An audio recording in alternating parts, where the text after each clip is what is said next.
Hello brothers, কী অবস্থা সবার? কেমন আছেন সবাই? আশা করতেছি সবাই খুবই ভালো আছেন। অনেকদিন যেমন ভিডিও পাচ্ছেন না, তার কারণও আছে। তার কারণ হচ্ছে এইটা দেখছেন আমার কাছে কি বাইক। এখন হচ্ছে এটা আমি ইয়ামাহা ফেজারটা চালাচ্ছি আর কি, আমার বাবারটা।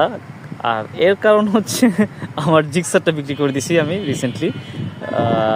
অনেকের জিজ্ঞাসা থাকতে পারে যে ভাই কেন বিক্রি করলাম। বিক্রি করলাম ভাই, আসলে অনেক দিন চালাইছি, আর আপনারাও অনেকে বলতেছিলেন যে ভাই আর কতদিন একই জিক্সার চালাবেন, একটু চেঞ্জ করেন। তাই ভাবছি যে এবার একটু চেঞ্জ করবো। বাট আমি যেহেতু নতুন গাড়ি কেনার পক্ষে আমি আসলে তেমন একটা নাই, কারণ নতুন গাড়ি এখনকার যে অবস্থা, এখনকার অবস্থায় আসলে নতুন গাড়ি কিনতে গেলে অনেক বেশি টাকা দিয়ে কিনতে হচ্ছে।